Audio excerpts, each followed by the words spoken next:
తాకట్టులో ఉన్న బంగారాన్ని విడిపించి ఆ రోజు ఆన్లైన్ రేటుకే మేము కొంటాం. Sharma gold company.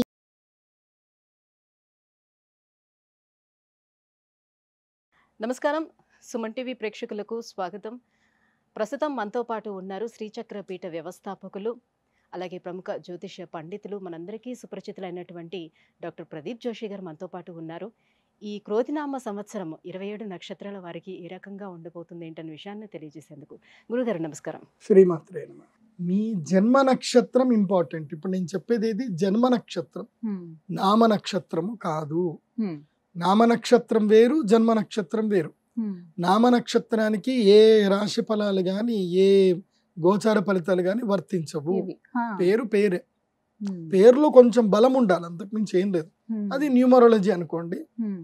మిగతా అదంతా కూడా ఇప్పుడు నేను చెప్పేటువంటి నక్షత్ర ఫలితాలు ఏవవుతున్నాయి నామ నక్షత్రాన్ని బట్టి, సారీ నేను చెప్పేటువంటి పరీక్ష ఏవైతే నక్షత్ర ఫలితాలు ఏవైతున్నాయో ఇవి జన్మ నక్షత్రం అయితే తెలుసుకోవాలి. మీ జన్మ నక్షత్రం మీకు తెలియదంటే నా వెబ్సైట్కి విజిట్ అవ్వండి. అక్కడ మీ date of birth, time, place అన్ని కూడా ఎంటర్ చేయండి. మీకు మీ యొక్క జాతకం మీకు ఈమెయిల్లో PDF రూపంలో వస్తుంది. ఇది 500 పేజీలకు పైగా వస్తుంది. డే టు డే రిపోర్ట్ తో సహా వస్తుంది. అంటే ఈ రోజు ఏం జరగబోతుంది, రేపు ఏం జరగబోతుంది అనేది సూచనప్రాయంగా డే టు డే రిపోర్ట్ తో సహా వస్తుంది. సో అది మీరు స్వీకరించవచ్చు. మీ జన్మ నక్షత్రం అక్కడ నుంచి తెలుసుకోండి. పేర్లను బట్టి ఇప్పుడు శ్రీనివాస్ అని పేరు ఉంటుంది, అందరు తులారాశి అని చెప్పేస్తారు. కాదు. ఇప్పుడు వెంకటేష్ అంటారు, వేవో కాకి మృగశిర నక్షత్రము అంటే ఇది మిథున రాశి అని చెప్పేస్తారు. కాదు. సో ఇలా పేరును బట్టి మీరు రాశులు చెప్పుకోకండి, నక్షత్రాలు చెప్పుకోకండి, దాని ఫలితాలు ఉండవు. సో ఇప్పుడు ఈ సంవత్సరము క్రోధినామ సంవత్సరంలో ఒక్కొక్క నక్షత్రం వారికి ఎలా ఫలితాలు ఉన్నాయో చెప్తాను. అందరూ జాగ్రత్తగా వినండి. మీ జన్మ నక్షత్రాన్ని బట్టి మీరు నోట్స్ రాసుకోండి. గురుగారు, ఈ క్రోధినామ సంవత్సరం ధనిష్ట నక్షత్రం వాళ్ళకి ఎలా ఉండబోతుంది? శ్రీ గురుభ్యో నమః. శ్రీమాత్రే. ధనిష్ట నక్షత్రం గా గీ గు గే ధనిష్ట. ఈ ధనిష్ట నక్షత్ర జాతకులకి ఏంటంటే వీళ్ళకు కూడా బద్ధకరత్న అవార్డు ఇవ్వచ్చు. వీళ్ళకి విపరీతమైన బద్ధకం, ఏ పనులు చేయలేరు. వీళ్ళకి ఏంటంటే ఎవరైనా ఒకళ్ళు వీళ్ళని దగ్గర తీసుకొని ప్రేమగా చూసుకుంటున్నారు అంటే ఇంకా వీళ్ళు ప్రపంచం మర్చిపోతారు, ఇంకా వాళ్ళ మీద డిపెండ్ అయిపోతారు. ఇంకా నా గురించి నేను ఇవి అవడం ఆలోచించడం మానేస్తారు వీళ్ళు. సీతమ్మ వారి నక్షత్రం కూడా ఇదే నక్షత్రం. సీతమ్మ అంతే, రాముణ్ణి నమ్మింది, అయిపోయింది, అన్ని మర్చిపోయింది. రావణాసురుడు వచ్చాడు, గడప దాటమన్నాడు, ఏమో మా ఆయన ఉన్నాడు కదా అనుకున్నాడు, పోయి ఇబ్బంది. సో ధనిష్ట నక్షత్రం వారు ఏంటంటే నమ్మితే గుడ్డిగా నమ్మేసి అలా ఉండిపోతారు, అంతే నమ్మిస్తారు. వీళ్ళు మొత్తం ఇచ్చేస్తారు.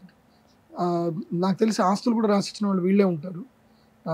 ఇప్పుడు ఉదాహరణకి ఎవరైనా అమ్మాయిని ప్రేమించారు, ఒక అమ్మాయి బాగుంది, ఇంకా పెళ్ళాం పేరు మీద ఆస్తులు కొనేస్తారు వీళ్ళు, ఇంకా మొత్తం జీవితం వాడి చేతిలో పెట్టేస్తారు. అలాంటి వాళ్ళు ఉంటారు. ధనే నిష్ఠా భవతి ఇది ధనిష్ట అంటే ధనము యందు తర్వాత వ్యవహార యందు నిష్ఠ కలిగి ఉంటారు. ఇప్పుడు నిజాయితీ కలిగి రిలేషన్షిప్స్లో నిజాయితీగా ఉంటారు చూడండి, మల్టిపుల్ రిలేషన్స్ లేకుండా. ఆ ఉండే వాళ్ళల్లో దాదాపుగా 70 మంది వీళ్ళే ఉంటారు.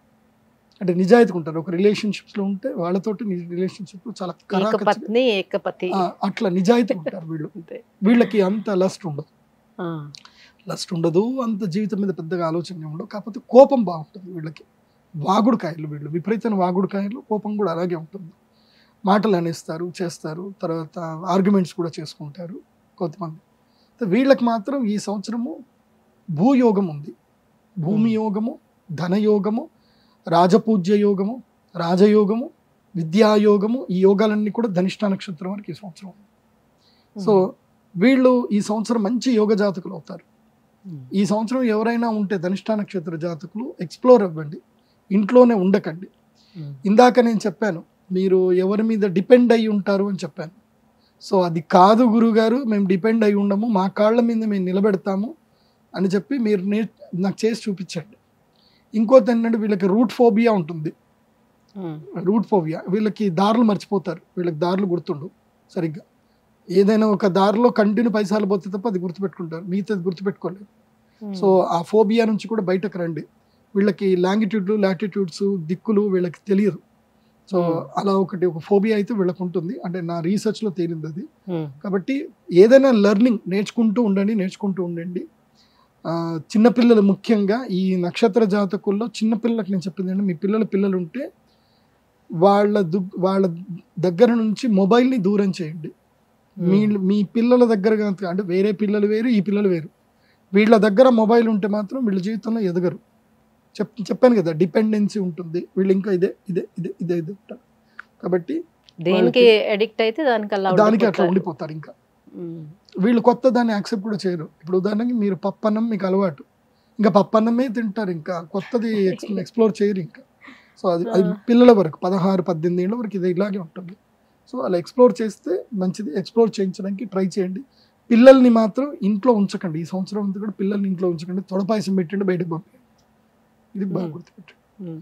సో ఈ సంవత్సరము ధనిష్ట నక్షత్రం వారు విశేషంగా గోకర్ణంలో ఉండేటువంటి గోకర్ణ క్షేత్రము, అదేవిధంగా మురుడేశ్వరము, ఉడిపి, తర్వాత మూకాంబిక అమ్మవారు, ఈ అమ్మవార్లందరినీ కూడా దర్శనం చేసుకోండి. ముఖ్యంగా గోకర్ణములో గణపతి దేవస్థానం ఉంటుంది. ఆ గణపతి దగ్గరికి వెళ్ళి 108 ప్రదక్షిణ చేయండి ఆ గణపతికి.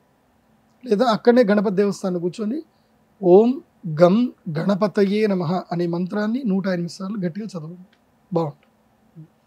ధన్యవాదాలు గురుగారు.